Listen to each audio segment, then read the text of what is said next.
Testing, 1, 2, 3.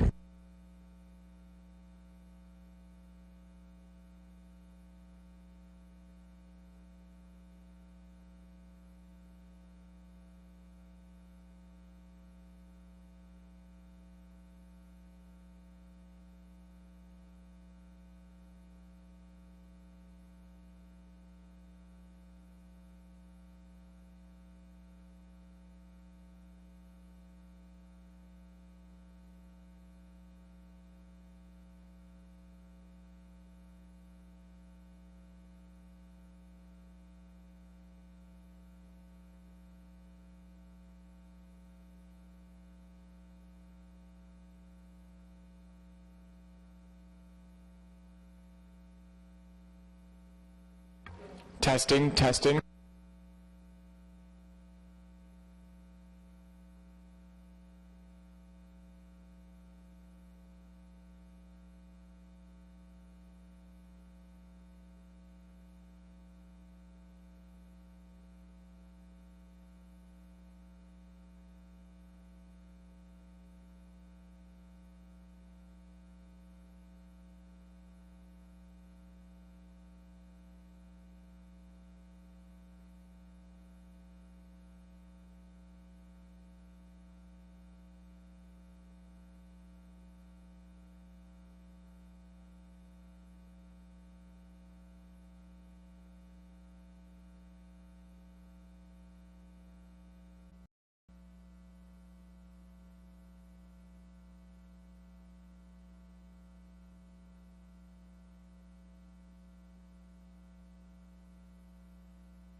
And good morning, everybody. I think we have quorum, so I think we'll commence the meeting. First of all, do we have any declarations of interest? Seeing as there's none, the minutes from October 21st, 2013, can I have those carried? Great. Today we have a couple of presentations that's really going to highlight the great work that's been going on within the city and also within our Ottawa Public Library Board. So I think we'll just go right ahead into the presentations, and the floor will be yours, Donna Gray. Thank you very much.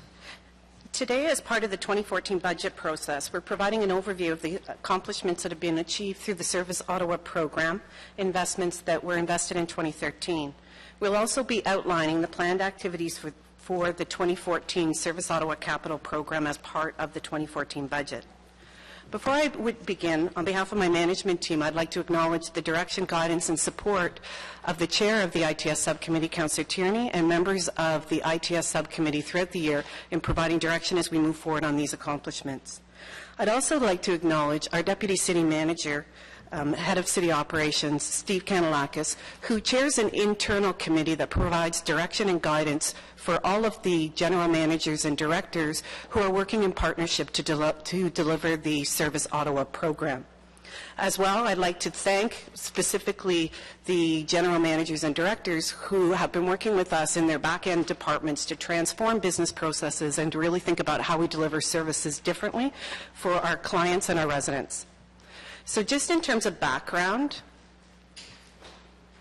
so the 5-year Service Ottawa program, which began in 2010, had an original investment of $84.3 million to achieve a payback in efficiencies of $40.9 million, and was really focused on significantly improving how we deliver services from that front-end customer experience for residents of the City of Ottawa. And as you can remember, the first initiative had 9 strategic initiatives that were really focused on both of those mandates. To date, we have achieved $36 million of the $40.9 million in efficiencies, and we have invested $70.4 million of the $84.3 million of the program. In 2014, we are in our final year of the program. And to date, we have reduced the organization by 237 FTEs. At the same time, we've made significant progress in creating 3 distinct channels of entry into the City of Ottawa and starting to streamline and improve how residents access information and the quality of information we provide to residents every day. So the 2013 Service Ottawa accomplishments. So in 2013, Council's invested $10 million in the Service Ottawa program. The accomplishments that I'll detail in summary are the result of that investment by Council in 2013. First and foremost, as part of our primary mandate to look at creating an online presence for the City of Ottawa with our residents and taxpayers, we've done much to improve and simplify access to city information and services through ottawa.ca, our website. For example, we've done new event planning, we've created a neighborhood toolkit capability, we've improved a spotlight calendar that you'll be seeing later this year, a newsroom, we've worked to improve our search functionality. We will be launching a new functionality in my neighborhood. We've created an immigration portal.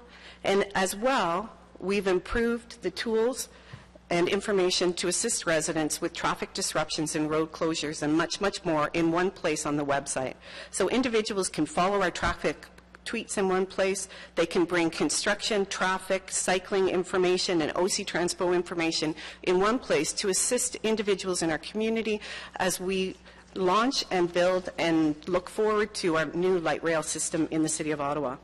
As well, in partnership with finance, we've implemented the ability to pay property taxes online with a new payment process, which we really form the foundation of being able to put more payments and transactions online, making it easier for residents to pay city services 24/7 in the comfort of their home. As well, we've launched and looked at different ways of providing information to residents about city services and new and innovative approaches using social media. And we've launched the new Ott City Online and an improved newsroom that now allows us to include multiple forms, be it data, maps, reports, out to the public in various ways for them to access that information. If you look online this week, it's beginning to see, you can see in video format, the new tunneling of the light rail, which is a new exciting way for people to participate and be part of city business. In addition, we've redesigned the permits and licenses application page, and this is the precursor to much of the work we'll be doing in 2014 to improve the online presence for business permits and licenses. In one place, people will be able to see the cost, who to contact, what are the requirements, and where to apply, and find the permits and licenses all on one page in one location with multiple abilities to search by type or by method of application. In addition, we've worked to open data as considering open data as a main source of service. We've advanced our open data program and increased the number of online data sets by 45% since last year. Again, open data we're seeing as a key piece of our Service Ottawa program as we look to be able to provide open data to residents to be able to access service. In addition, in that front gateway to service, we've also improved the quality of our 311 calls. We have less information calls as people go to transact on the web. We have more service request calls coming through 311 that are taking us longer to handle, but are making sure that people get the right information and are calling back less in order to be able to get their service transactions completed. In terms of the quality of that experience, we're providing much more detailed and consistent experience across that. And our quality scores and our quality program are showing that we're making improvements in the delivery of that from a 68 to an 80 out of 100. In addition, we've added new services to 311. So we're taking more complex and different types of calls. We're making it easier for social assistance recipients to access information about their services and get direct ability to answer those requests by a person in first point of contact. We're making it easier to access traffic safety and mobility services. They can now be received through 311 and transparently delivered in real time to the back-end service delivery professionals who are improving and making traffic and safety improvements in the back end. And we continue to bring more services on in the 2014 program that I'll speak to coming up.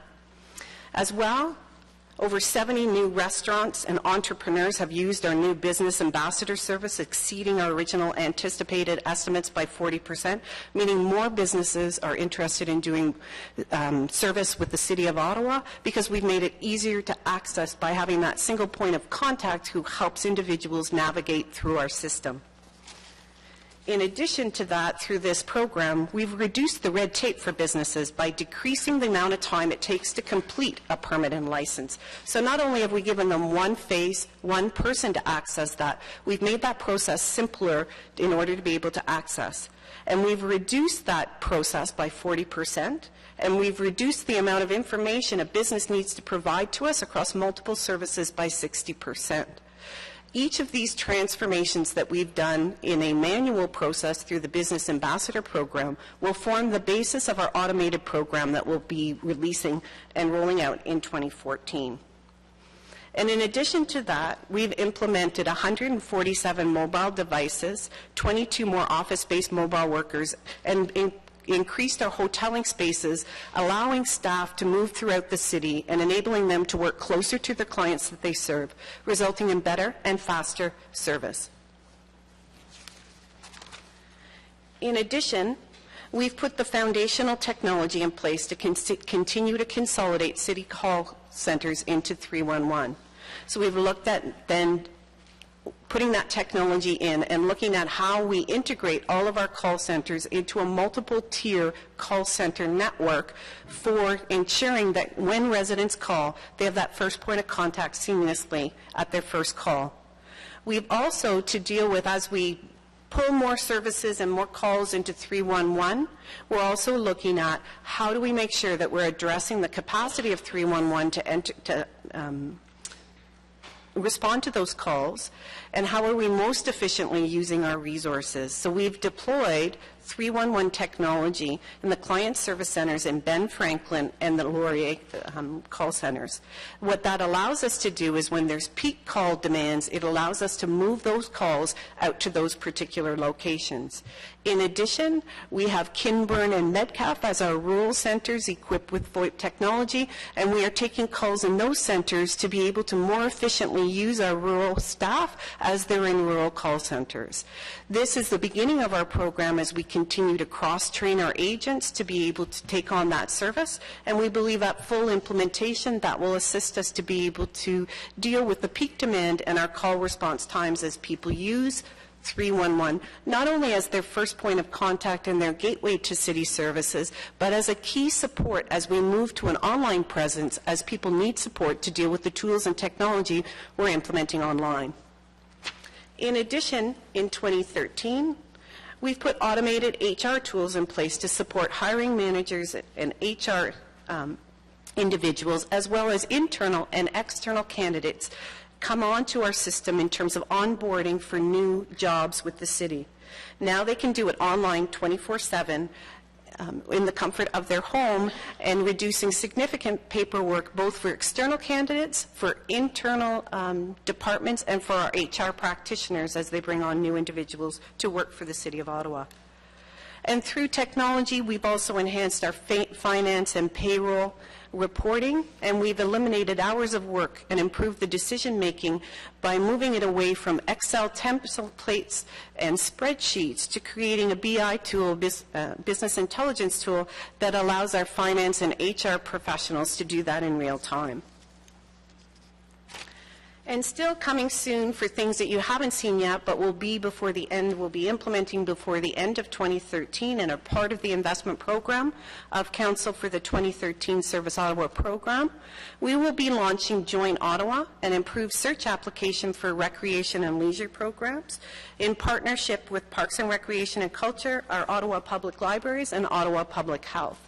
And what that means now is that residents will be able to search for any recreation and leisure program, irrespective of the department that delivers it, and they will be able to search by type, age, location, facility, and time of days. In addition to that search, we will provide information on accessibility, parking, bus routes, and links to maps in terms of how to get to those programs. In addition, we'll be creating a how-to video, our first attempt at instructional videos to help people with the online presence, particularly those people who may not be as comfortable using online services.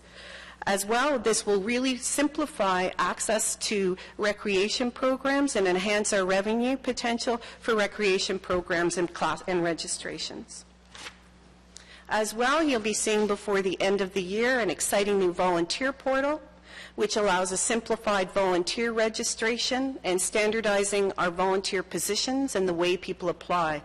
Currently now, that application process is decentralized across multiple departments, all with varying ways of applying and completing that. We've gone totally online, eliminating forms, eliminating waivers, and creating that online presence and training presence for volunteers in our city. As well, you will see us launch of an older adult portal, which is improving the online experience for older adults and specifically highlighting and helping them access information 311, 911, and 211, which was a significant barrier to senior residents in our city in terms of accessing city services. So by the end of 2013, the Service Ottawa program will have achieved a reduction of 87 FTEs and generated 10.1 in efficiency savings for 2013. That brings us for a total of 36 million of our 40.9 million and a total of 237 FTE reductions in our budget. And achieving these has really required tremendous behind-the-scenes work. So when you look at the improvements that we're putting out in the web, or you look at the improvements to 311, what we're really doing is thinking differently about the way we deliver services for residents. We're looking at it not from an inside departmental focus, but really from a client's experience into the organization, and really looking at how do we work together as city departments collaboratively to deliver the services that residents want and expect from the City of Ottawa. and what that has meant when we talk about behind-the-scenes work and complexity. And I think it's important that in the context of the improvements that people understand what this has actually meant is that we have been running and implementing multiple rapid concurrent technology implementations. We've had over 4 or 5 systems with multiple vendors and multiple complex interdependencies as we implement a new CSM, a new Ottawa.ca technology, a new Amanda technology for our business and licenses and permits, a new portal technology, and a new payment service, all with individual vendors on individual timelines and resource constraints, as well as working with 19 departments to ensure that the needs and requirements of those departments are reflected in the solutions we're actually developed. As well, we're building integration with multiple legacy systems. As this committee knows and understands, our infrastructure, IT infrastructure, as you'll see as IT presents their budget, is complex with multiple legacy systems. What we've needed to do and had to do is ensure that all of our front-end technologies that are touching our clients are integrating to our back-end technology so that those transactions can be seamless. Things like MAP, SAP, Maximo, BIMS, etc. And as well, we've had to work with departments to make sure that our complex processes are redesigned to simplify those processes. That's taken teams of individuals from multiple departments working together to figure out how do we make it simpler, easier, and more efficient for residents. As well, we've had to look at new working processes, policies, bylaws, and roles and responsibilities as people's roles and shift throughout the roles and responsibilities shift as we look at a new way of delivering services. We've had to look at policies and ways of working around privacy in particular, making sure as we move to an online presence that the protection of our residents' information is safeguarded by policies, practices, and procedures as we move forward. And there's been considerable staff training, engagement, and communication required to make sure that people understand the new way of servicing our clients and that people have the skills, capability to actually deliver the service. And what that has meant is that has meant that those things have needed to be in place in order for us to have successful implementation, particularly with our front agent customer service that need to take on more complex service, multiple technology learning at the same time as they're aggressively trying to respond to increased call requirements and increased front-end transactions. So really, this aggressive ability to work together has allowed us to achieve the benefits of the Service Ottawa program collectively as a management team of all departments of the City of Ottawa. So what does our 2014 program entail? So the capital program that you will be approving today is the last final sector of the Service Ottawa program, the $9.674 million investment that will allow us to deliver our final components of the plan. And Service Ottawa will continue to lead the implementation with our business partners and departments in order to improve the process and the business experience for city services at that front point of contact. In 2014, we will have our last portion of the efficiency savings of $4.9 million, which brings us to our total benefit of $40.9 million. And in addition, we'll reduce an additional 46.75 FTEs. So as part of our self-serve approach to make it easier to access city services online and to shift people to an online service, the City of Ottawa is moving in the direction of most businesses in the city as we move to the idea and the concept of My Service Ottawa account. This My Service Ottawa account will allow residents to create a profile, collect their information, and apply that information as they collect it once across multiple services and programs within the city. They will be able to, in 2014, apply and pay for a number of licenses and permits, including things like pet registration, business license, open-air fire permits, parking permits. And what that means, by the end of 2014, we will have over 30 licenses online and over 20 permits online that people will be able to do through My Service Ottawa account. In addition, they'll be able to pay, view, and update their billing information for tax and water bills.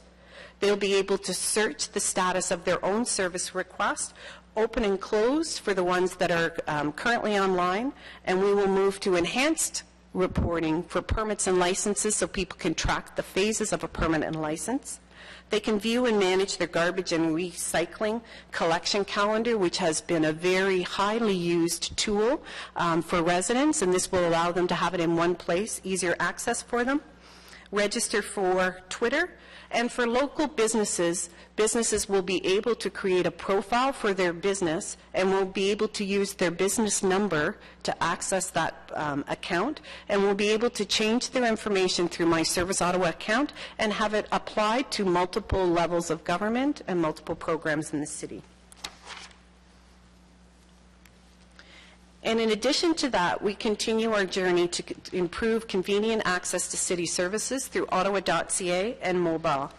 And we realize that mobile devices are more and more becoming the main vehicle for people to want to deliver city services. And we're very excited to be launching in 2014 a new 311 mobile. And again, what this helps us do is it helps us deflect calls off of our 311 service, allows people to do things like register a pothole or road maintenance in real time, and move that to our back-end processing with enhanced information around with the GPS data about where that's located in the city, making it easier and quicker for our crews to get to those services and fix those issues in the city. In addition, we'll continue to shift calls away from 311 by making it more convenient to access those calls. And we will be using 311 open data to actually put more data out into the community so that community developers can use multiple ways of using that data to improve service availability through open apps. Our target is to increase the open data profile by 25% of what we have to date. And the areas we'll be targeting is road and traffic data, public health, Live 311, and library. As well, we'll be improving the architecture of our open data to make sure that that architecture gets built into our program and service delivery. In addition, we'll be adding additional statuses for service requests, so permits and licenses. You'll be able to see what stage you are at as you work through a series of steps to get business and licenses and permits done. And we'll continue to tailor the way residents want to see ottawa.ca and continue to improve our online services and access. Through our feedback and through our surveying, we get a wealth of information and data around the improvements that people want on the website. We're continuing to harvest that data and information and continue to build improvements to our web presence, and we'll continue to do that with investments in 2014. And you'll see to the left the rollout of In My Neighborhood. We think, though, we may be ahead of schedule, and we're planning on, we're hoping to see in December of this month, where people will be able to use an interactive map to be able to see schools, libraries, parks, transit, Bixi, bikes, and development applications. And this really starts the core base of being able to look at programs and services from an individual's residence. Again, what we're trying to provide on the web is just a different way to show our information about city programs and services, depending on the preference of how residents like to view that information and how they like to view that, whether on the website or on their phone. In 2014, we will also improve our access to services through 311 and the client service centers. We are continuing to look at both of these channels, because even though our main piece of the Service Ottawa program has been to build the online presence and shift individuals to the online presence, we understand and recognize for many residents of the City of Ottawa, the alternate channels of either on the phone and the Client Service Centre are still preferential to many. And while we want to improve that 24/7 access, we want to make sure that the experience of each of those channels is enhanced. So we will be continuing to look at a consolidation of phone lines into 311, reducing the number of phone numbers and increasing access to real-time agents by simplifying us to one number, and really looking at what is the value of that number coming into 311, what could we potentially put more information on the web, and to stop phone lines from going directly to information lines and more to real-time agents. In addition, we'll be looking at our counter services and the access of our counter services. We've had a pilot with the library services in the Barhaven. We will be looking at what really that pilot told us is people like the idea of decentralized services. Their preference would be in a recreation facility, and we will be looking at how do we partner Service Ottawa and Parks and Rec counters in main recreation complexes in 2014. And we're going to look at our IVR, our interactive voice response system, which is the menu as people call into the City of Ottawa and access services.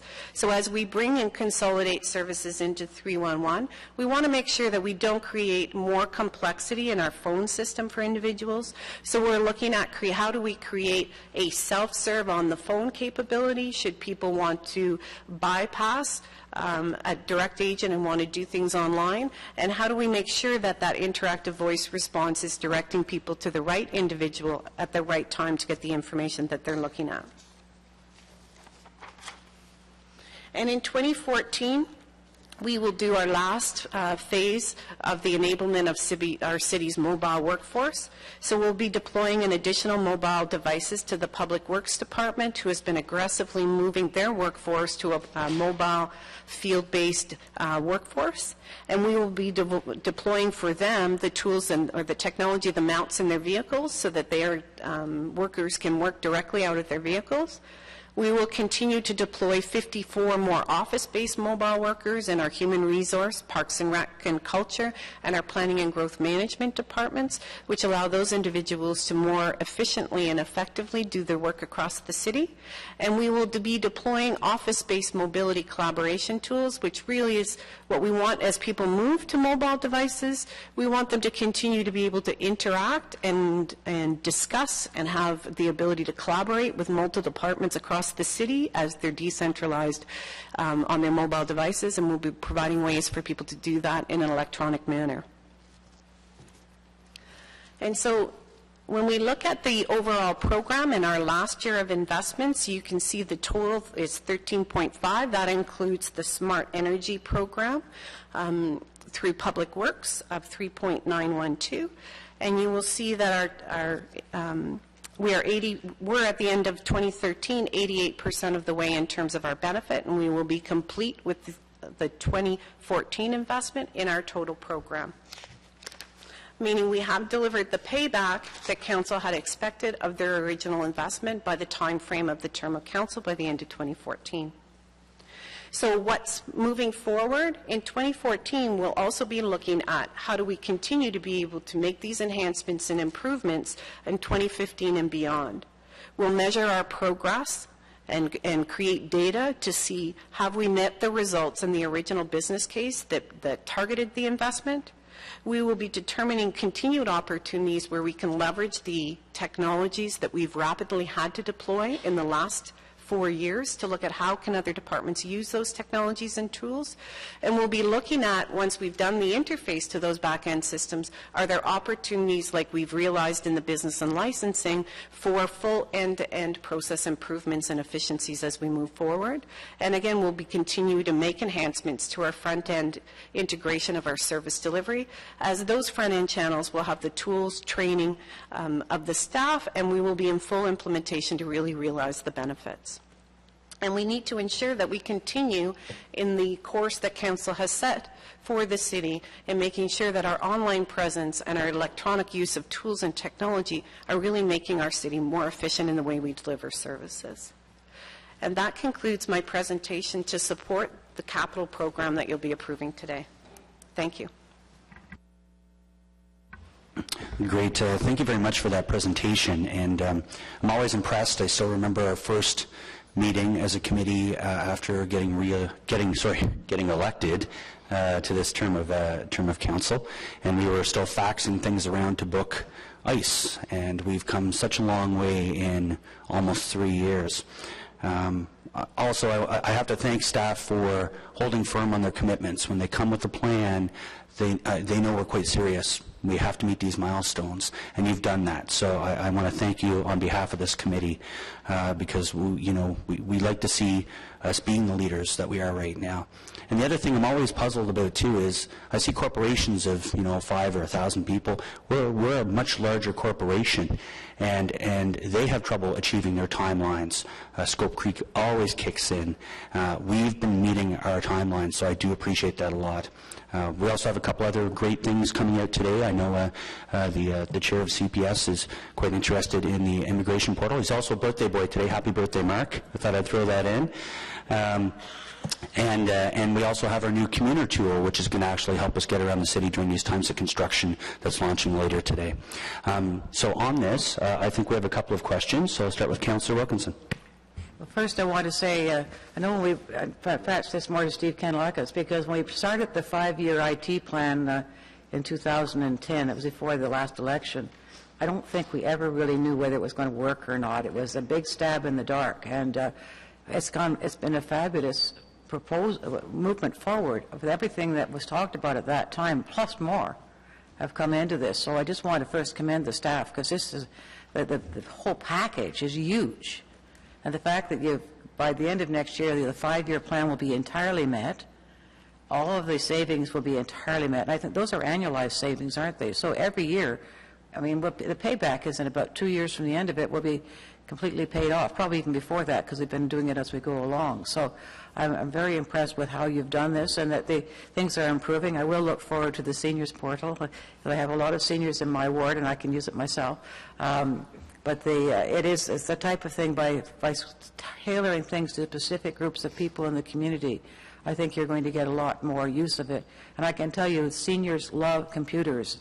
But people say one of the biggest things in the Canada Senior Centre is the lessons for computers, which are done by volunteers. They get 3 hours of training for $15 from volunteers. And that $15 goes back into more programs. And the result of that has been quite an intensive interest in people and getting in touch with grandchildren, all the things that go with it. So this is just another added benefit. So mostly I just want to say keep up the good work. I guess we need to do another 5-year, well, you changed the name. You don't call it a roadmap anymore, but I don't care what it's called. It's the same idea of moving forward to improving things on an ongoing basis. And that's really important. Thank you, Councillor Wilkinson. And as we know, Councillor Wilkinson was the very first chair of this IT subcommittee. So we're moving in the right direction, clearly. Councillor DeRoche. Thank you, Chair. I'm interested on your points on efficiencies. And in my view, the objective of the efficiencies is that there is a net benefit to the taxpayer, that we have reduced expenditures, and that money, that savings, that is those efficiencies, is not reprofiled within a branch without council having some insight in that. So maybe someone from finance can answer my question on efficiency, and how I would like to think there are permanent reductions to a branch budget and not simply reprofiled. Chair, the finance isn't here, so I'll have to sub in, but I can still answer the question. Well, he actually is here, sorry, but he sits in the audience, thinking he's going to get a late day. But I'd like to answer that question regardless, because when we did set up this this plan, and we came, as Councillor Wilkinson stated, back in 2010 with a ask of council of $80 million capital investment for a return on investment of $40 million. And that was the first time since the amalgamated city that we've actually come forward with a proposal that was based on a return on investment.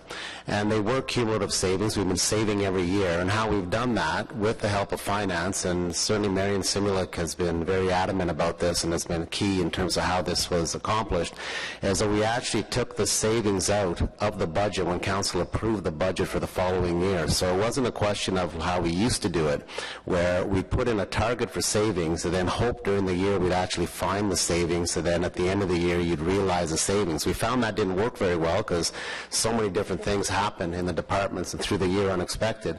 We actually take the money out that's allocated to every department, at the beginning of the year. The budget's actually reduced by the amount, so the savings are in the bank. It actually reduces and goes towards a contribution reducing your annual tax rate that council approves.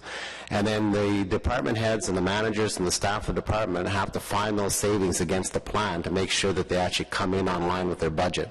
So this is all done in advance. The FTEs is the same thing. The FTEs come out at the beginning of the year. We learned from the past that if you don't take them out, you end up halfway through the year, or let's say you need 10 FTEs and you haven't found them, you need to find 10 in 6 months. The value of that means you need 20 in the last 6 months to meet the same bottom line. So we took the FTEs out at the beginning also. So in summary, the $40 million we're going to have achieved by the end of next year, the 6 that we have at the end of this year, are real dollars that have reduced the tax rate of the equivalent of about 1% per year since this council was elected for this term. Thank you. That's very helpful.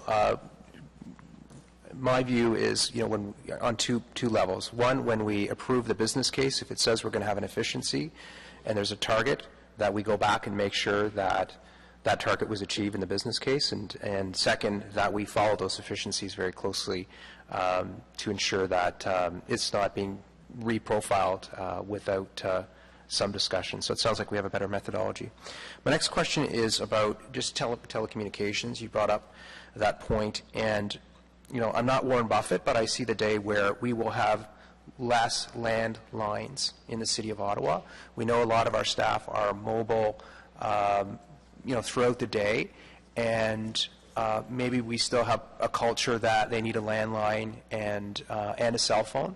But I think, again, I think there's more of a growing trend that the business has switched over just to just a cellular phone, and the employee doesn't have doesn't have a landline that is very rarely used, and obviously imposes a cost to the city. So is someone in a position to comment on that? I think I'll pass that over to Alain Rochefort, our telecommunications from IT. Yes, definitely. As part of our 2014 planning sessions for the deployment of the VoIP technology, we're going to look at who's got cell phones or BlackBerries and see if we can make sense to pull those phone sets and not deploy them, and hopefully reduce some of the lines that we have. But just in particular, make it easier to reach people instead of having multiple numbers, multiple voicemails. And there's also some integration we can do. So we'll definitely work on that one in 2014 as we do our planning. So is the goal that we would reduce some of the landlines that we have? I imagine we have, yeah, in some cases, we have 25,000 extensions or so. I don't know, but there's a lot of numbers not every extension has its own landline. In buildings like this or Constellation, we share common infrastructure. So there's only a number of lines that come into the building shared for everybody to handle the concurrent call volume. Okay. That's fine for now. Thanks. Councillor Caudry. Thank you very much, Mr. Chair. And just coming back to, in terms of communications, you mentioned over and over again about the city's involvement and city's employees' involvement in terms of making this program a success. My question is related on the other side of the flip side in terms of the residents' involvement. And I'm still looking at making sure that not only the city's offices are equipped with communication, proper communication, but also the city's other facilities, like recreational facilities, for example, to make sure that when a resident walks in, and if he or she wants to use their electronic devices in that facility, that they're able to do that and do it efficiently. Any comments on that? Through you, Mr. Chair, are you speaking to Wi-Fi enablement in city facilities? Yeah, Wi-Fi being the key component, but also if they wanted to communicate with the city, and if there are no services like Wi-Fi, how would they be able to do that through the electronic device?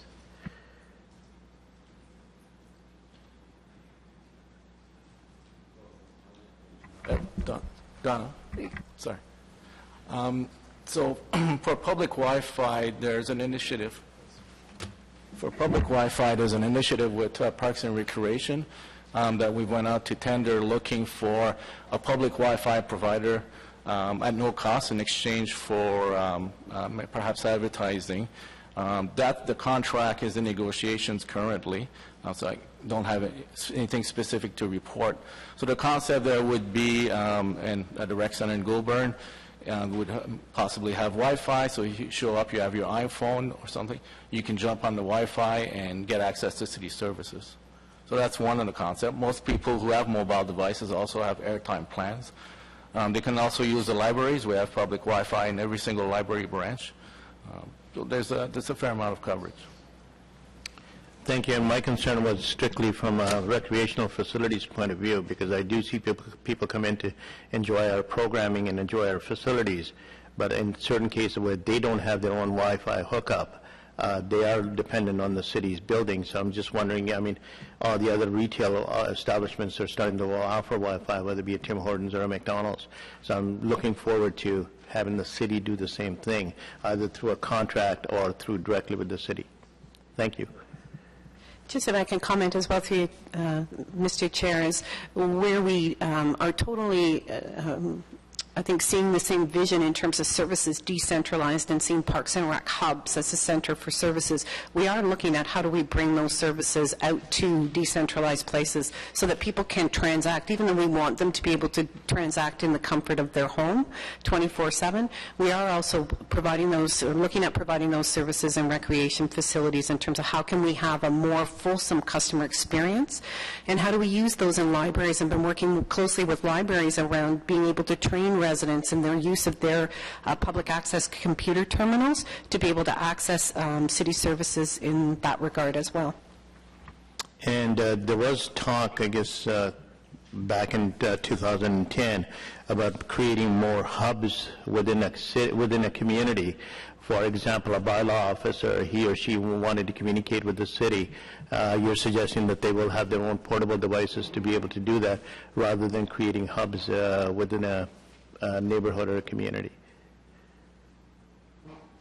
We will continue to have, through you, Mr. Chair, we will continue to have those hubs of information and services out decentralized in, and bylaw individuals with their mobile devices can use those hubs, but they also have decentralized hoteling spaces where they can come and go and do their work throughout the city, whether it be in our rural areas, in our rural client service centers, or our rural buildings, or any city facility building as well. Thank you very much, Ms. Gray, and thank you, Mr. Chair. Great. Thank you very much, Councillor. And I just want to echo, I'm excited about the Wi-Fi side, too, because I coach a lot of kids hockey, and parents are always saying, why can't I get Wi-Fi in this building? So I know we're definitely headed in the right track, and no cost to taxpayers with this RFP that's out there. And hopefully we'll see something come back in the next year dealing with those 25 test facilities. Hopefully we can get something in place. Councillor Taylor.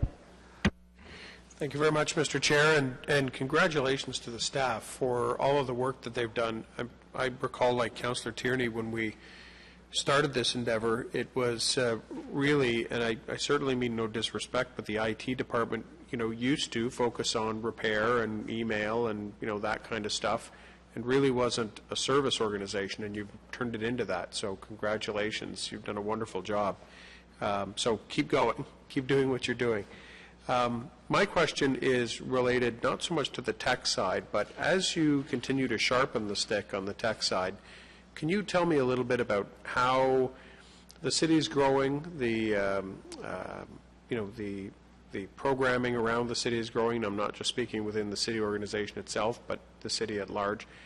How are we investing in our 311 team, the actual human beings, so that if they do get on the telephone with somebody, or if the day comes where they're having a live chat back and forth online kind of thing, the person that our resident is communicating with has a breadth of knowledge, not just about city services, but about, what's available in general. And I'm thinking this past week was the anniversary of 211, and, not a lot of folks even know what that service is, unfortunately, but I would expect all of our 311 operators, I'm sure, do. But what are we doing to ensure that our 311 team is kind of continually, fed information on, what's happening, what's new, what's taking place in the city?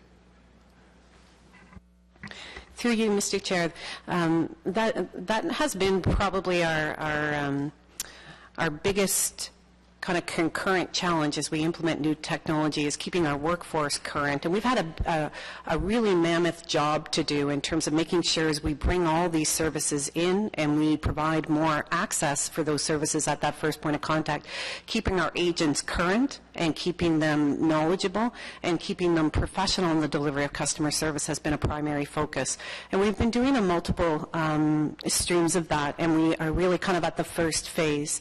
So our first phase has been the creation of a knowledge base and getting the organization committed and all the processes in place that as when business processes change or policies change or new programs get implemented, our agents have that in real time and are able to provide that information through a knowledge base that is updated by back-end departments in real time.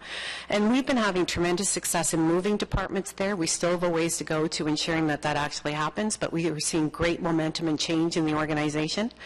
And training on that tool and training on programs. So we've been using back-end departments coming in, like our forestry group, like our bylaw group, coming in and job shadowing and training our front-end customer service agents. So they're not just using the scripts and the knowledge, but they're really getting the kind of tangible experience that a bylaw officer and the types of things a bylaw officer or a forestry person would need to do in the back end.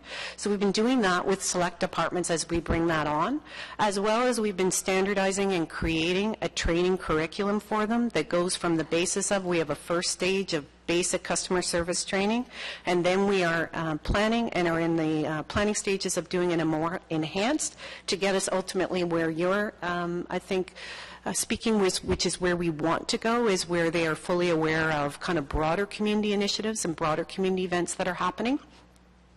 And we are also looking at not only, transitioning our current workforce, but we're also looking at how do we recruit and make sure that we're getting the right competencies and qualifications of individuals coming in and professionalizing the recruitment process or the selection process around that as a profession and making sure that our recruitment process brings the right individuals in. So I'd say where we are to date is with our current workforce, being able to instill and have monitoring and compliance processes to get them to use the knowledge base. We're in that process and showing progress in that. We've enhanced that knowledge base and the knowledge articles, and we've had our entire group put through multiple first customer service training, what we expect as an organization, and then specific services as we move forward. And I think that will be an evolving process probably over the next term of council before we're really seeing we're a fully matured organization. Okay, well, thank you. I appreciate that. I, for one, would certainly look forward to seeing that over the next term of council, seeing how that, that orientation and that training program kind of grows so that folks are, it's a big organization. I know you do a lot of work already with them, but I can't imagine, just being sat down in front of a phone bank and say, well, answer people's questions about the city. I know they get a lot of training before that happens, but, with the amount of evolution that's taking place in the city, I think we'd need a very ambitious kind of continual orientation program to keep them up to speed. So, congratulations on the work you've done, and certainly look forward to seeing that in the next phase. And thank you very much for that. Seeing as there's no more questions on this report received? Great, thank you. Thank you very much for that. Next we have the Ottawa Public Library. I am a board member on there as well, and I'll tell you they do great work. It's unbelievable. You look at the library system across Canada or North America, even a lot of American libraries. We're starting to pull ahead, and that's good news. So today we got a couple of great people from the Ottawa Public Library. They'll give us a presentation of where we're at.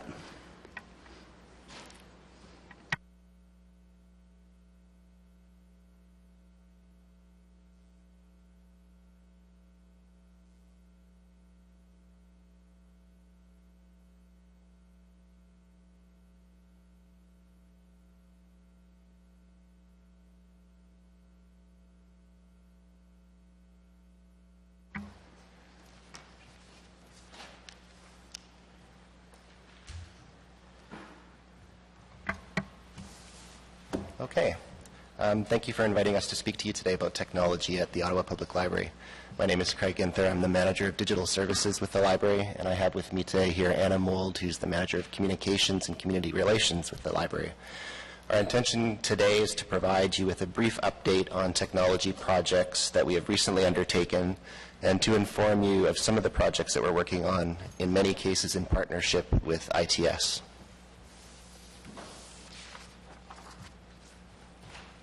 So just to begin, and I'm going to apologize, I'm losing my voice here.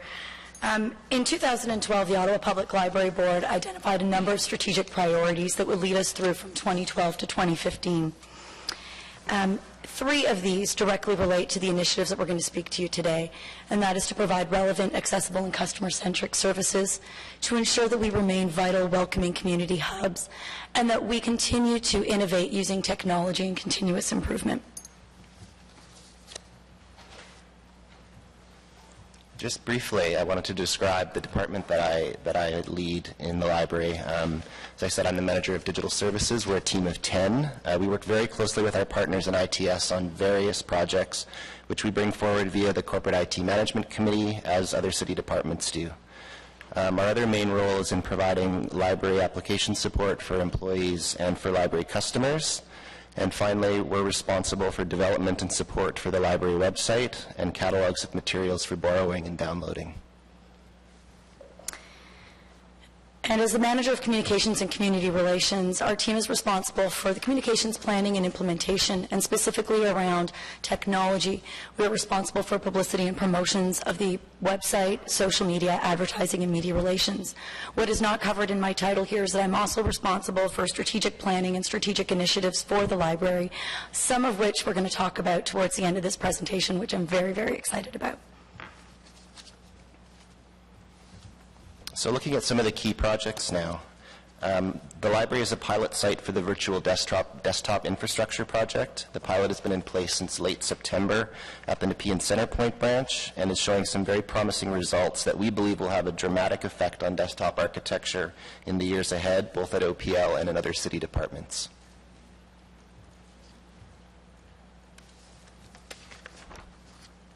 In a similar vein, the library has been experimenting with Google Chromebooks as a corollary to in-branch desktop service for the public. OPL was the first library in Canada to make these available to library customers at 6 branches in June of this last year, and we are currently preparing to roll them out to an additional set of branches before the end of the year. And keeping pace with technology and the movement towards more digital media, in April, we launched Zinio, which is an online magazine service. And those of you who may subscribe to traditional paper magazines will know that they are made available in a digital edition. Since April, we have had more than 51,000 downloads of digital magazines. And a fun way to promote that was we actually took a number of our old magazines and stacked them up in various locations around the branch. There's a small picture there that you can see to really show customers how you could, tired of carrying those around, move towards the digital option. We are very pleased with this. We have had great success with this particular program, and we know that as we hear more and more about it, more new technologies, it will continue to grow. Sorry. In July, we also launched a new web interface for our digital media catalog with our partner Overdrive. This site allows OPL customers to discover ebooks and digital audiobooks and to download them directly to their tablet or digital e-reader. In the first 10 months of this year, we had over 473,000 downloads, compared to 353,000 in the same period in 2012, which shows an increase of over 30%. And a simple movement towards digital signage, which really allows us to leverage both technology but promoting the library branch. Most of our branches, most of the 33, with the exception of a couple of rurals, now have digital signage available within their particular branch. These are signs that you would typically see in professional or other retail businesses. We have put together a template that we use building up on our brand to promote our programs, activities, et cetera, in the community, but it also gives the branches opportunity to promote activities and events specific to their clientele and their customers.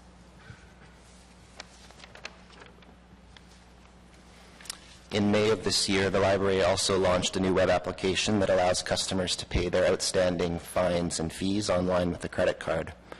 Customer library accounts are updated immediately once payment is made. ITS has been a key partner in bringing this project to fruition. And we've heard a little bit earlier today in Donna Gray's presentation about voice over IP. We know that this city lifestyle project was designed to upgrade the phone systems, and we've actually leveraged this to enhance our services at our branch. In the next slide, Craig is going to talk to you about the implementation of radio frequency identification in our branches, which is our #1 board priority. At the same time, we've taken the opportunity to move to an additional staffing and service model for our customers. Essentially, we're removing the desks. We're taking our employees out from behind the desks to have them roving on the floor in what we call a single point of service model, where the customer becomes a point of service. Part of that meant that with employees no longer tied to the desk, they're no longer there necessarily able to answer the phone. This movement to voice over IP, which we are aligning with our rollout of RFID, allows us to streamline the customer contact via phone service for all of our customers. So further to RFID, as Anna said, this is the #1 priority of the library board. Tagging of over 2 million library items in all 33 branches was completed in February of 2013, and employee and customer self-service equipment has now been installed in 5 locations, with another 6 planned in 2014. RFID allows for much quicker processing of items because line of sight is not required, as with barcode scanning. This has allowed the library to significantly enhance the customer experience by freeing employees from some of the more repetitive transactional work and allowing for more time for direct customer service. I'd like to acknowledge the support of ITS in rolling out this technology at OPL. And then again, linked with RFID and the movement towards single point of service, one of our upcoming projects is the use of iPad minis for employees within the branches. We intend to be piloting this at our Emerald Plaza branch early in 2014. This has helped to design our new service model so that our employees can be roving on the floor where customers are and continue to provide them the great service that the customers have come to expect from us. No longer are we going to be expecting customers to come to a desk, come to us to ask us the questions. We will be there to help them where they need the service the most. The one challenge we have with this particular initiative from a technology basis is selecting the right technology, the technology that allows us to integrate with our network so that we can provide that full service to our customers. At the end of the year, OPL will also be launching a brand new website based on the Drupal 7 platform, which is the same as used by the Ottawa.ca. The new site will feature a more modern look, highlight key content in a more prominent way, and include a new Drupal module for events and program registration, as well as booking of meeting rooms. We have benefited from collaboration and sharing of best practices with our friends in Service Ottawa during the development phase of this project.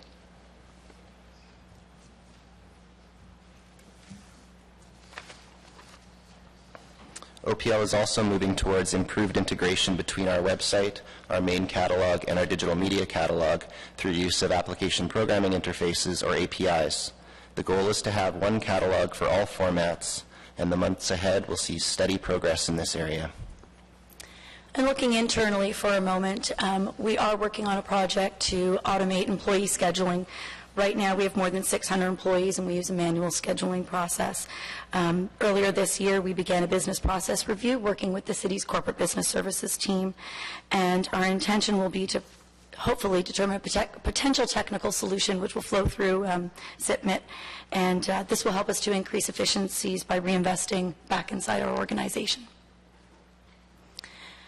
And last but not least, probably the most exciting project that I think that we're working on, no offense to Craig and everything else that we've done.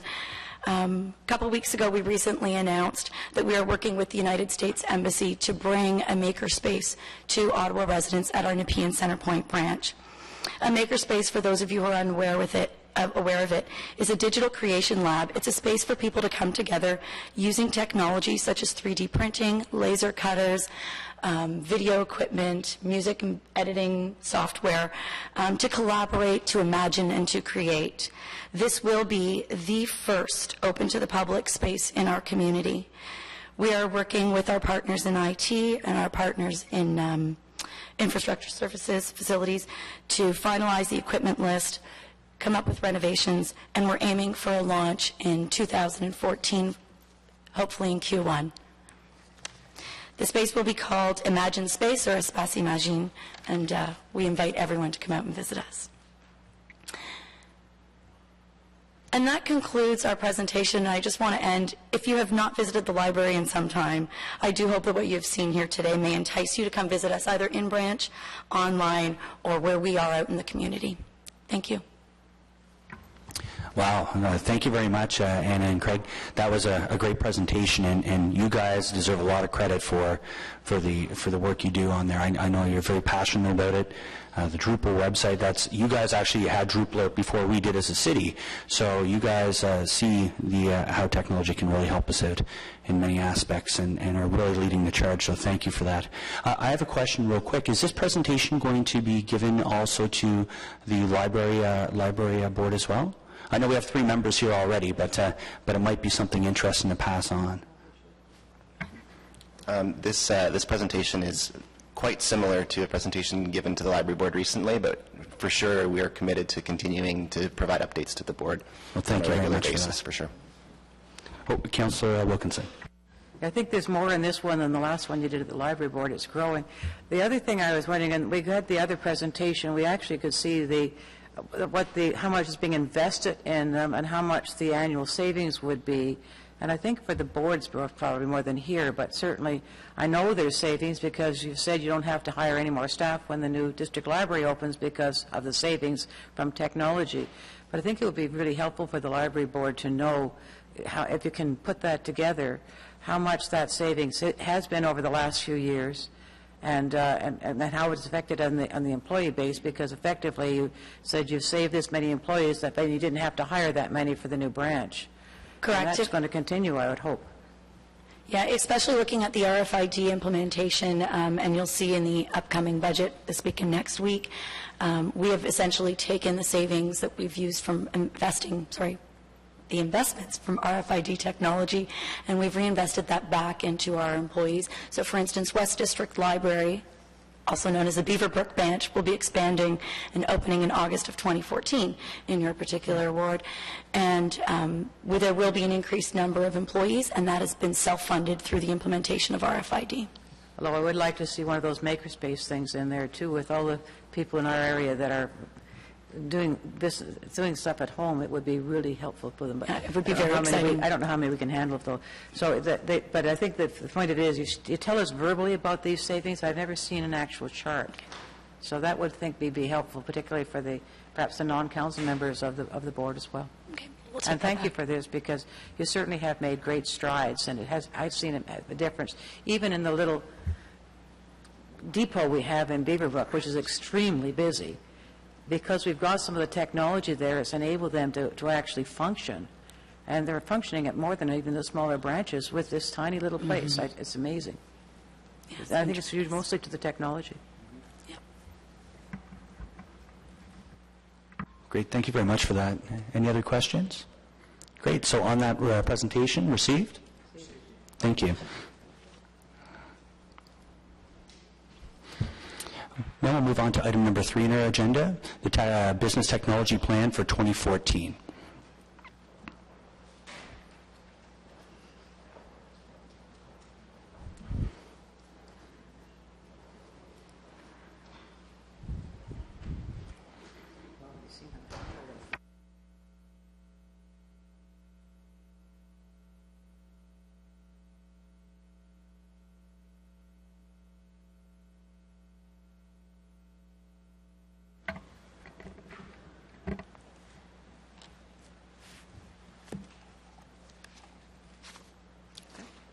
Good morning, Mr. Chair.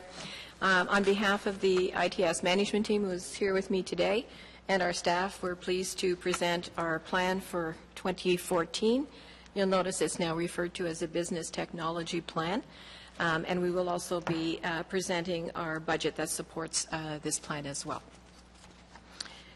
What we used to call the 5-year technology roadmap, we've basically renamed to be the City of Ottawa Business Technology Plan. That is to continue to reinforce the fact that our technology investments that you make as a city are there to support the different business lines in the city and are also aligned with the city's strategic plan. It supports departments in delivering their services as well as their programs. So we felt that calling it a business technology plan was more representative of what we are trying to accomplish by presenting this information to you today. One of the things that we're pretty excited about is that this plan incorporates the initiatives of all the city departments. You've heard reference to KITMIT, I believe, in the presentation just made by the library. Basically, what we've done is we've put together a representation from managers from across all city departments to basically come together and talk about their requirements for the upcoming year. And then they've gone through a priority setting process. So basically what this helps us do is to understand what the business requires from an information technology perspective, as well as continuing to keep a focus on the infrastructure renewal and the maintenance that is necessary to maintain the city services. This is what's called or referred to as our back end. I need to find another word for that, but the reality is this is how we keep it all together and working. And hopefully throughout this presentation, I'll also show you that we have a front end as well. What we noticed here is the objectives that are in the city strategic plan are there to support, as you all know, the residents, the businesses, and also the visitors to our city. Now, when you look at what does that mean for us from a technology perspective, that means we have to keep the technology base current. Why is that important? That's a core responsibility of any IT organization. If that base isn't current, some of the new initiatives that you've seen reported by Service Ottawa or by the library cannot happen because the technology is aged and cannot support some of these newer technologies. So it's our responsibility to make sure that base is current, managed, and up to date so that we can take advantage of those new technologies when we have a good business rationale to actually invest in them.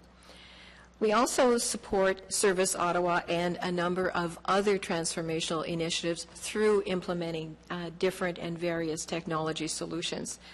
These are key priorities that change not only how the business is done itself. You've heard about process renewal and process updates throughout the morning, but it also improves the client experience. So the clients here being visitors, residents, as well as businesses. And it helps us achieve efficiencies. I think you've heard throughout the morning that technology has been able, in many different ways, through many different initiatives, to achieve efficiencies that we've been able to help support council priorities. We've also have to continue to maintain, upgrade, and replace critical business applications. Now, that's part of the front end because those are the businesses that, the applications, that support the different business lines of all the departments within the city.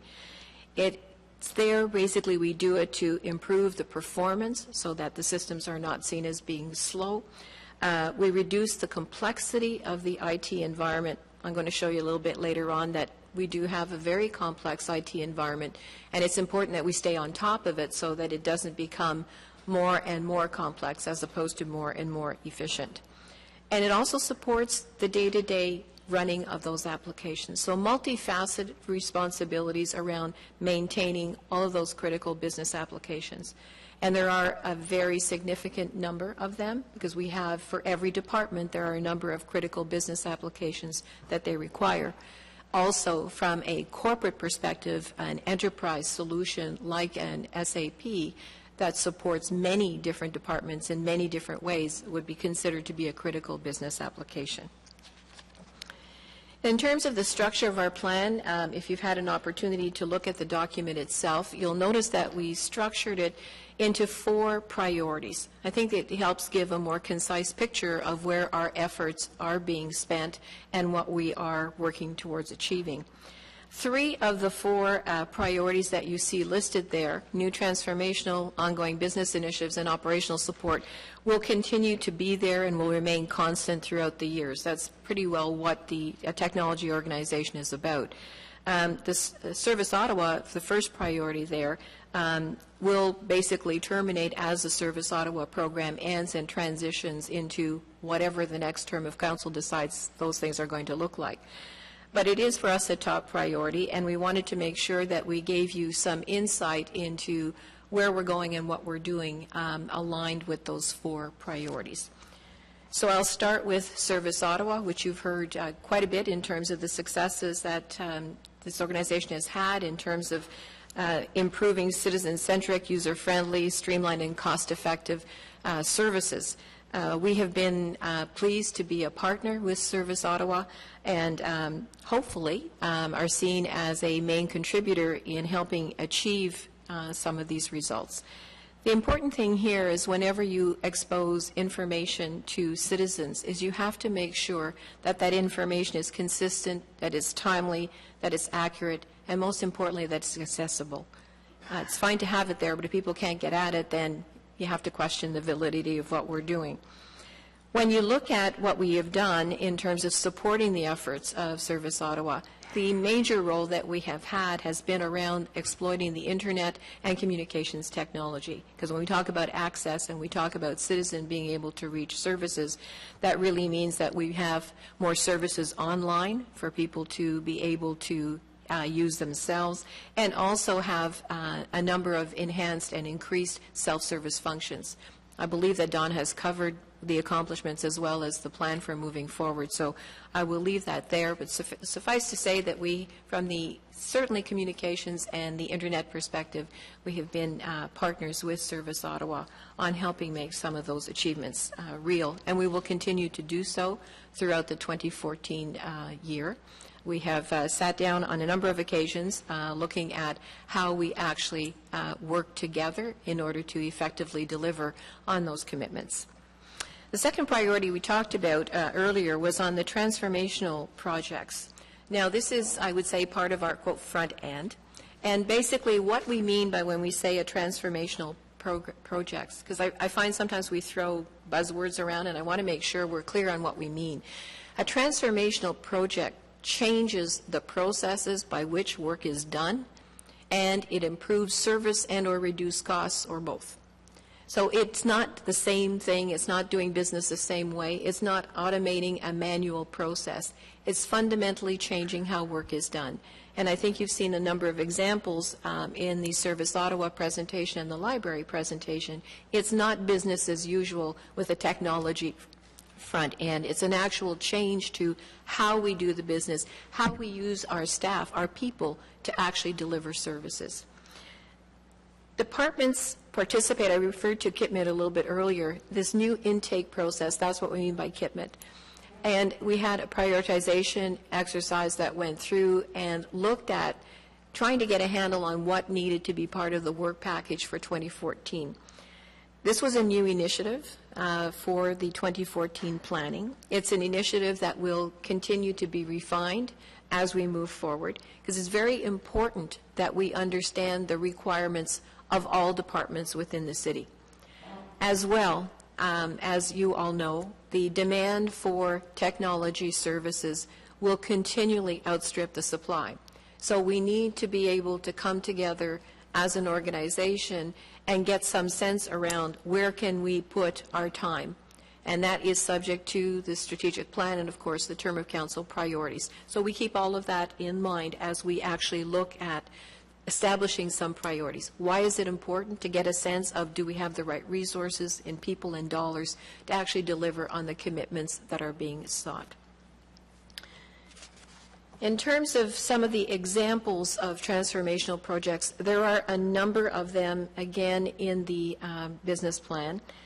Pages 17 to 22. These are just an example, a few examples of some of the transformational projects that we are involved in. You'll see that the first one is with Ottawa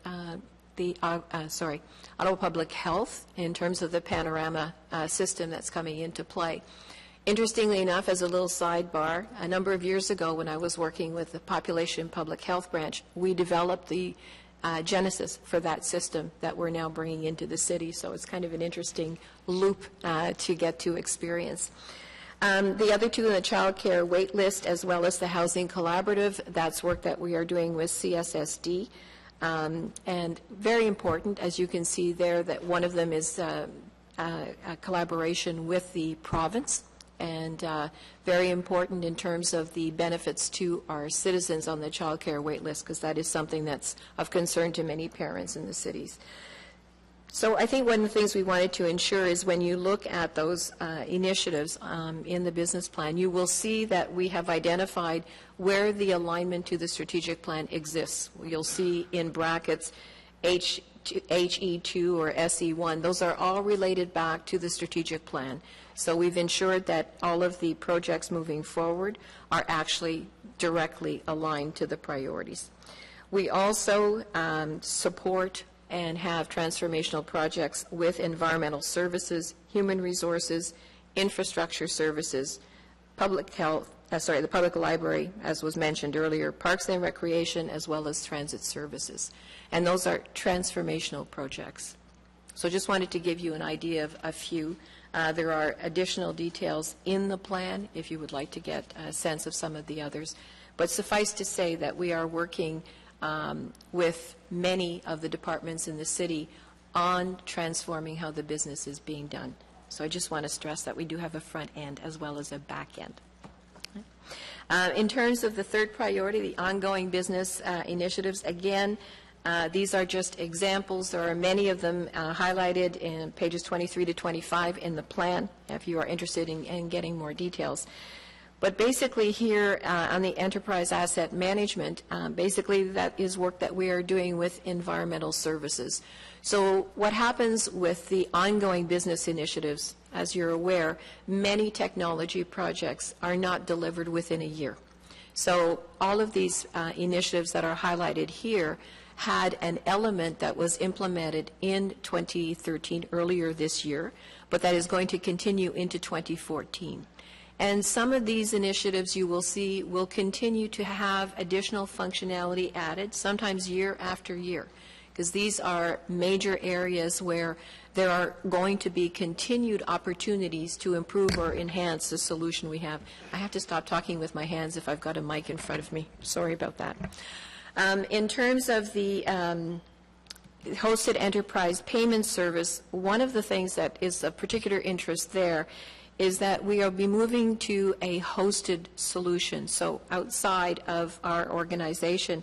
And this reduces the city's cost to PCI compliance. You've heard a lot about that, I'm sure, and this is one way of ensuring that we can accept payment cards for all lines of businesses and channels, which right now we are limited at the present time. I'm sure you're all familiar with the municipal election coming up in 2014. We're working with the city clerk and I hope you are. If that was news, well, I'm glad to report it. We're working with the city clerk and the solicitor on preparing for the municipal election. That includes hardware and software updates. It includes some new printing facilities, et cetera. So we're heavily involved, again, with this particular initiative.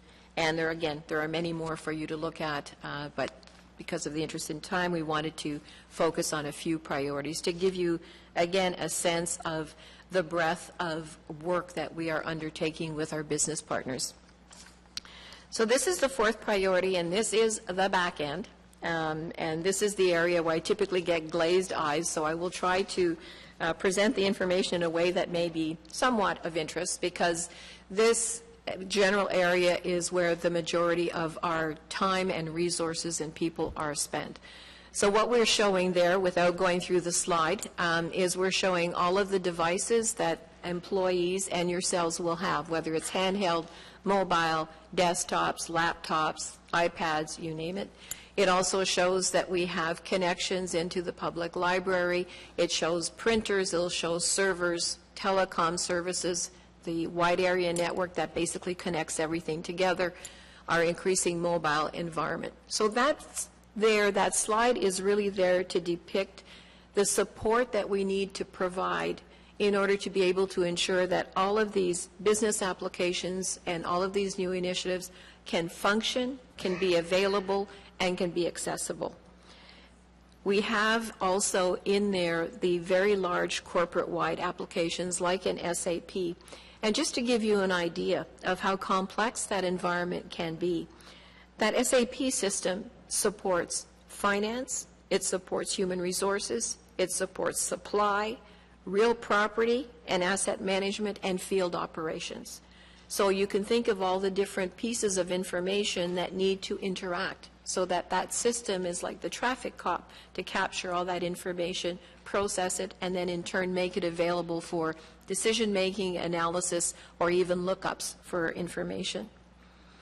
We also have in there as well support for the GIS application.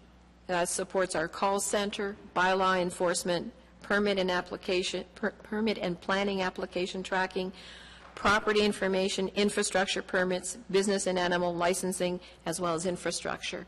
So again, there's another corporate application that runs in that wide area environment that needs to be available, accessible, and providing information and sharing information back and forth across all of those different platforms. So that's what this slide is trying to depict without getting into the technical language of it, because all it really means is everything we need to do our business is being supported by all of those devices, hardware and software, both behind the scenes that our team is responsible for, as well as what users or yourselves will have in hand to actually access that information.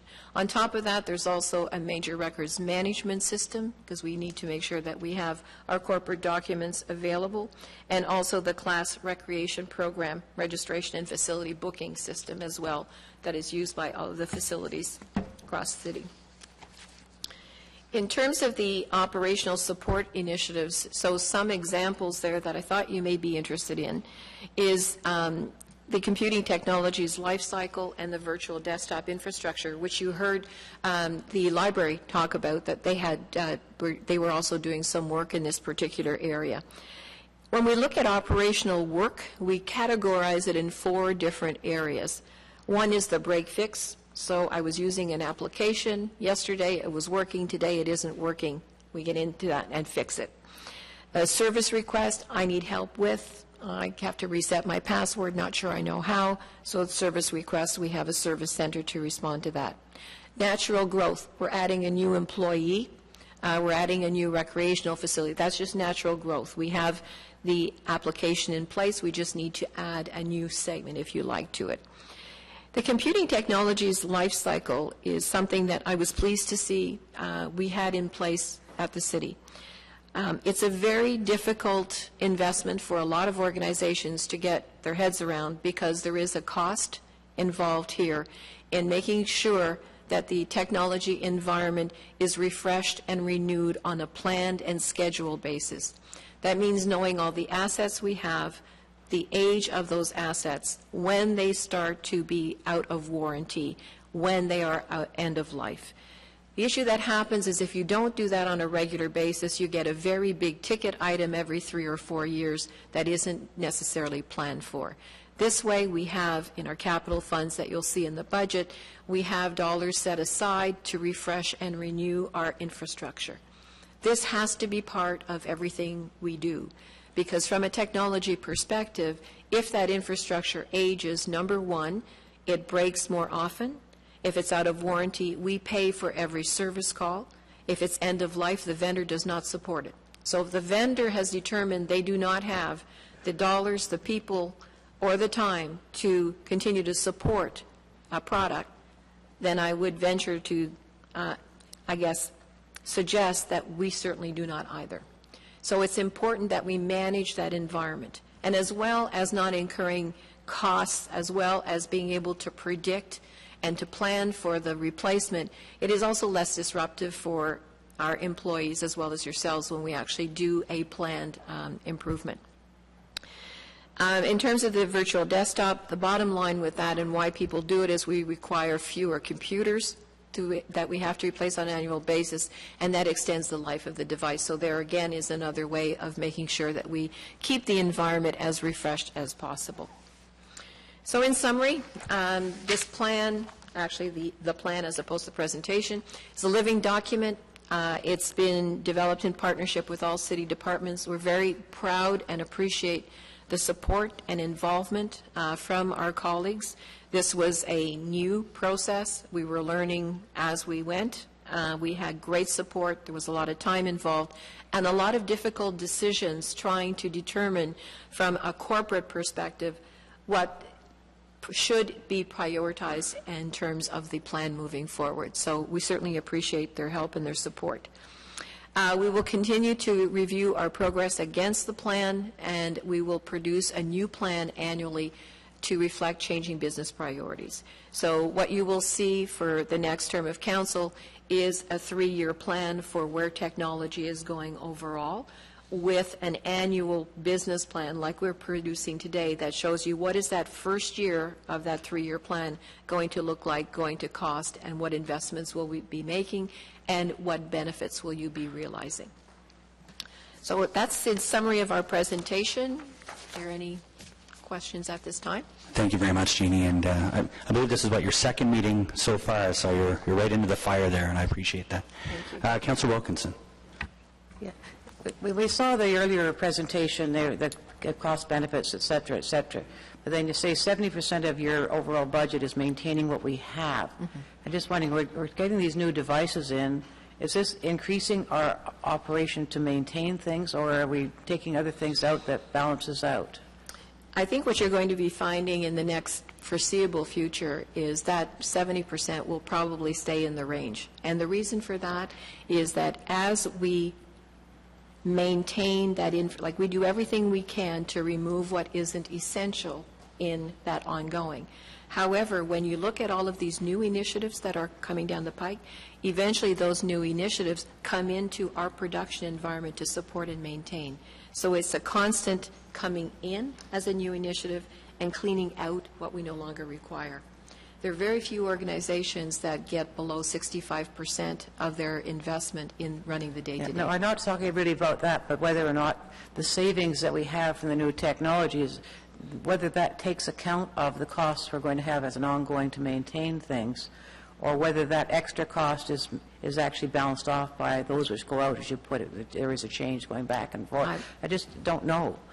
I don't think I know as well. I think maybe... Mr. Chair, we have added, over the last 3 years, every year, we have added additional operating dollars. That's been the one place where we've invested because the recognition the IT department has had to assume additional responsibilities as new technology comes in. We're also asking them to find efficiencies. You'll see that in their budget this year because they're like every other department where they have the ongoing review. But we have been investing in operating dollars in the department to take into account exactly what you've asked. So the overall savings aren't quite as big as we say because there are other operational costs. They're still huge savings. No, they're actually net. The overall savings are net of the increase that goes to the IT department. It is that. That's right. So what you saw in the previous presentation is net of any investment that you had to do for ongoing That's operations. Right. Okay, that's good to hear. I think you're undertaking, again, a lot of programs in all these different areas, and it's quite impressive about the fact that the changes we're making. I think we started off being behind when we started 5 years ago, and I think probably we're getting to be ahead. One other one, I wanted to ask you about the housing collaborative one that you're talking about, because this is of interest to me from housing. It's not great. I mean, the whole report doesn't say much more than it's right here. I looked at it. It says something about next year. Do you have any idea when that's going to be coming in and what it's actually going to do? I would have to ask Elaine Pankey to provide some details. She's running with that project. My understanding is that the housing folks are working with the other municipalities to come up with a collaborative RFP that will go out so that they can buy or build a shared solution. My recollection is that in 2014 it's more about putting together the requirements and the shared RFP document to go out. I'm going to be able to find out what those are. I'm interested, as chair of the Ottawa Community Housing, whether this will help us in our housing and keep some of our costs under control, because we're moving to a big IT there right now, and I want to make sure that everything will fit in together. I think we could take it back and provide a response. Yeah, or maybe meet with you to go over it. I'd like to have some better idea of that. Same thing with the child care wait list. It makes it more. These are really important projects, but all the different agencies that are involved with them need to understand what they are. So that I can do that offline. Thank you. Great. Thank you for that, Councillor. Is there any other questions? Seeing as there's none, so the report recommendation is that the IT subcommittee receive the report as information supplemental to the 2014 draft budget. So is that received? Thank you. Now on to the budget. So now on to item number 4 of the agenda, the 2014 draft operating and capital budget tax-supported programs. Floor is yours again, Jeannie. Yeah, there we go. Okay. Actually, this is a fairly straightforward budget, so I guess we'll just get to some of the key information items here. So we can move forward. So basically, if we look at our overall budget, our operating budget, you will see that basically we have a $2 million decrease in our overall budget, which represents a 3.5% change from 2013, and a corresponding 10.25 FTE decrease going into 2014, reducing our total complement from 314, I don't know how we've cut that 0.25, but anyway, to 304, actually it was a student, so, to 304 FTEs going into 2014. So basically, we've had a reduction in our overall operating budget. Some of it, the majority, was to fund the radio program, and a corresponding change in our FTE count. In terms of overall, we've ensured that we have planned for contract settlements, increments, cost of living, et cetera, so that we made sure that we were prepared for that. The $1.75 million for the corporate radio program, and also $142,000 against other savings and our Service Ottawa efficiencies, so productivity improvements and efficiencies. So that's in a nutshell the highlights of our change from our budget for going into 2014. In terms of our capital authority, the technology infrastructure, when we talked about refreshing our environment, that's the $600,000 that you see there, and that's been holding fairly constant up until 2017, where we see a slight potential increase, but for now we're at $600,000. The technology roadmap that you see there, the request for $450,000, is to support some creating capacity initiatives within our operational support team. So we're pretty excited about some of the potential there. We'll need to put in some investments to actually get to that potential. And then the 9.674 for the Service Ottawa corporate initiatives. So coming into capital request of $10,724,000 in 2014, and you see that that drops back to the standard $600,000 for the infrastructure piece in 2015. And that, basically, there's the highlights. I believe I've spoken to them already, but if there are any questions, I felt the budget was fairly straightforward, but I'm pleased to answer any questions you may have on some of the specifics. Great. Thank you very much for that presentation. Do I have any questions from our colleagues here? Oh, Councillor Taylor. I just have one that relates to the workforce reduction. So I'm looking at your expenditures, and you're dropping down your salaries, wages, and benefits by $122,000, which is, I assume, tied directly to the to the FTEs that are leaving. But then you're forecasting a $40,000 increase in overtime. Is that tied to? Is that a simple case of we're going to have fewer people, so everyone's going to work a little harder, and we expect that that's going to drive overtime? We've typically, well, I'll speak to what I know now, and I'll ask Darrell to add any specifics for going back before this year. Typically in a technology organization, we do incur some overtime that typically comes out of doing off-hours maintenance, doing break-fix off-hours, where we have to call people in to deal with specific implementations. So I would suggest that that's probably a planning number that we have seen over the years, and it's basically related to the nature of our business. Darrell, did you have anything you want to add? No, you'll see, Councillor, a line item on the notes page. Oh, sorry. Councillor, you'll see a line item on the notes page that talks about the adjustments to labor costs and overtime, $200K adjustment. It's more of an accounting principle in terms of what's being charged against compensation, what's being charged against purchase services. So it's just an adjustment. Okay, thank you very much. Great. Councillor Wilkinson. Yeah, I was looking at your summary of capital authority, and but you have, no, and from 2015 to 2017, you don't have anything in for corporate initiatives and things. Is that just because you haven't developed it yet? I would hope that we're not going to stop doing initiatives this cold at the end of this year. It's that the funding for the 450 is from the strategic initiative, so it's linked into the council terms of priorities. So there, I think at FEDCO it was mentioned the 20K hasn't been allocated yet. It'll be based on the term of council priorities.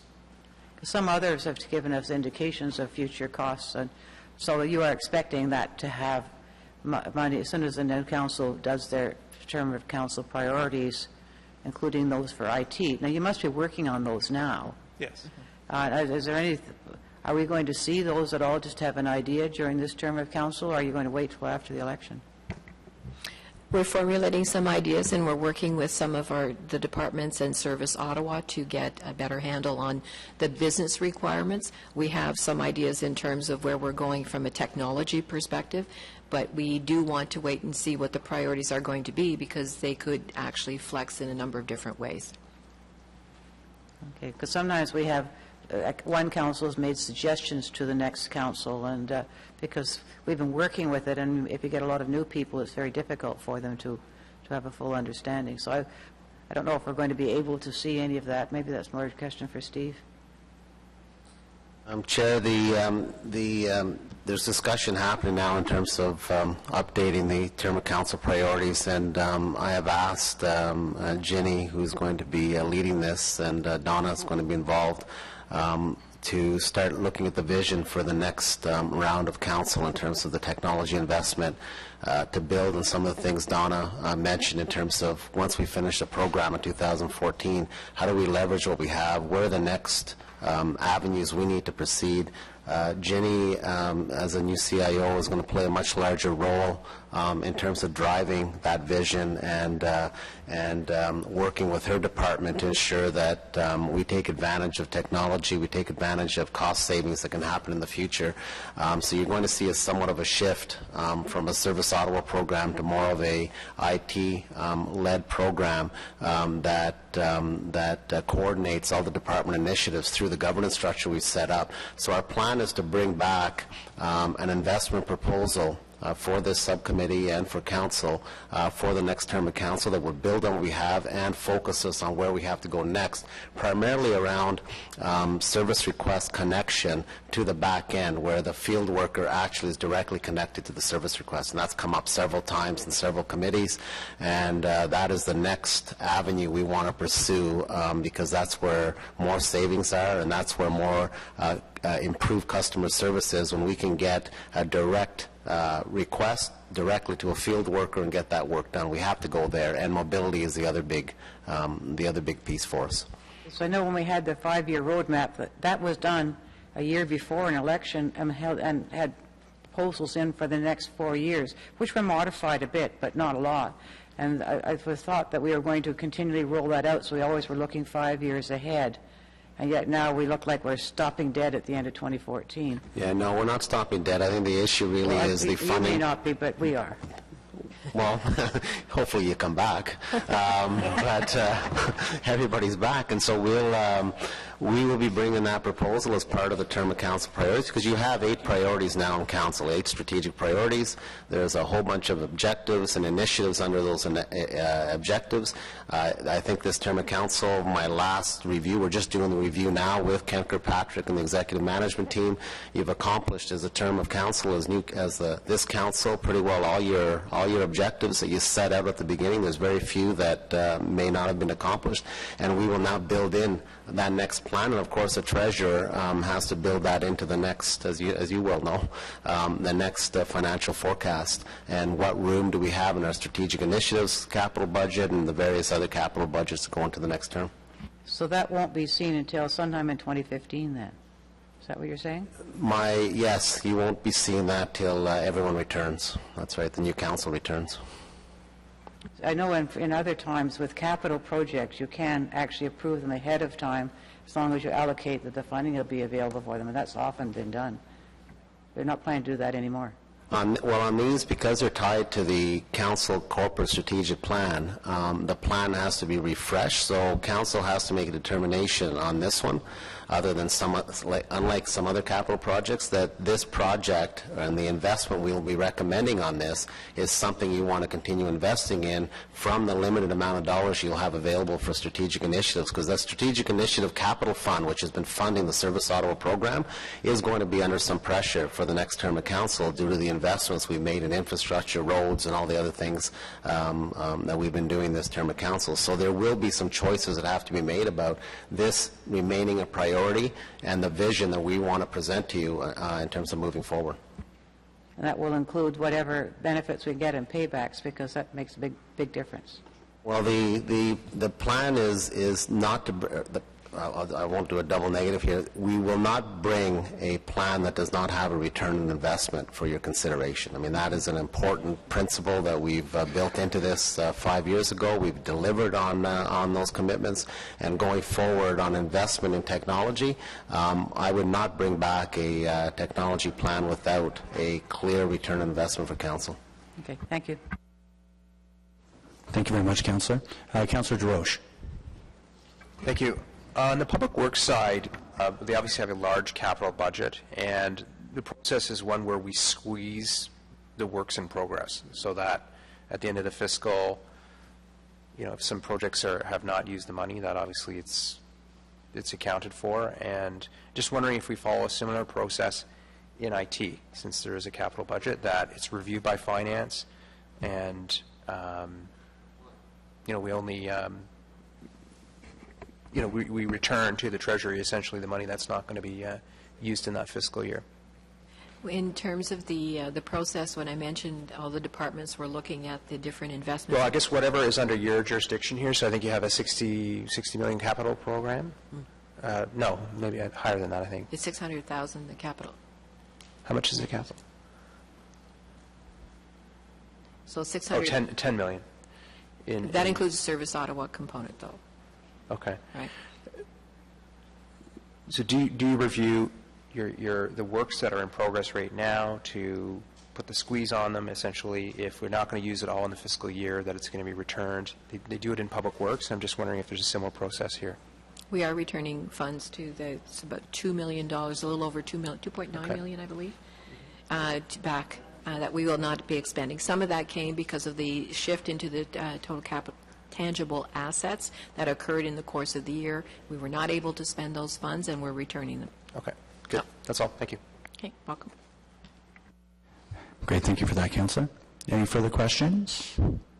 Seeing as there's none, Vice Chair Moffat actually has a motion.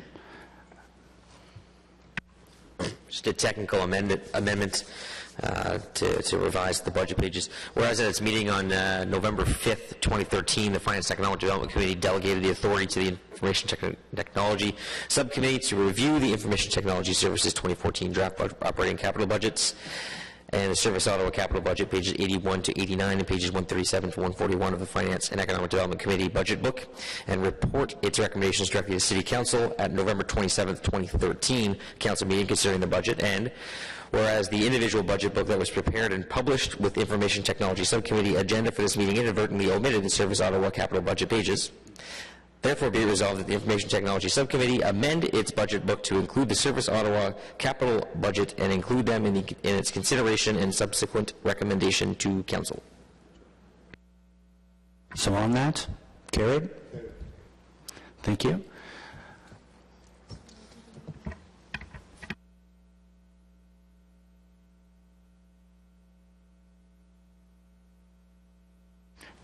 Great, so I have a motion here in regards to the roadmap that the Information Technology Subcommittee recommended that Council, sitting as a committee of a whole, approve the IT Subcommittee portion of the 2014 draft operating and capital budget as follows.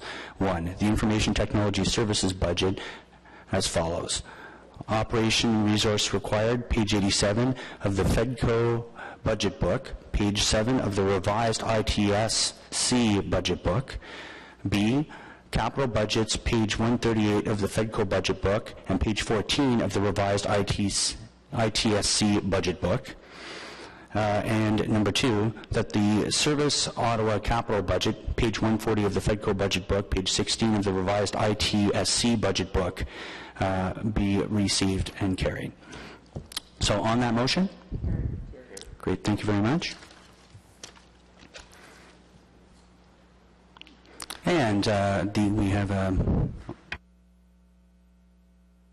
so on the status update, is that received?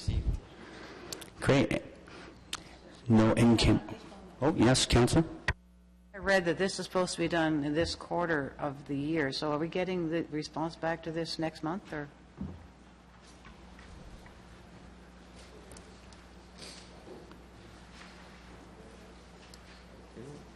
It just came up at the last meeting, and it says it has a disposition on the same date, which,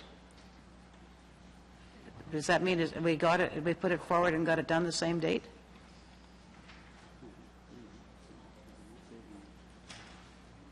Kind of weird. Sorry, Councillor, is there, if you can just point to the page you're referencing, maybe that will... It's the document 1.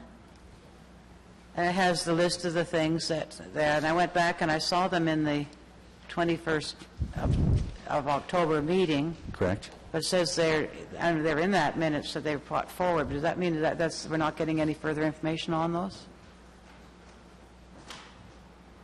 Well, I believe the response detail says in progress, so I'm not... And it says in progress there, but if you click on where it says disposition of minutes, is that just where it was brought forward? Because it... Yes, that is correct. But it says that they expect the response to be expected in Q4 of 2013, and we're now in Q4. So I just wondering, is that coming next month? So maybe it's coming. We're having a meeting. Yeah, it looks like we have what typo in the one column, and the response is coming back Q1 214. Donna just advised me, and the So deputy clerk. It's being modified. Okay. Yeah. It just was confusing in reading it. Yeah, thank you, Councillor. So direction to staff, if we can amend that document, that'd be great. No in-camera items today. Notices of motion. Seeing as there's none. Inquiries, other business, and adjournment. Carried? Thank you very much.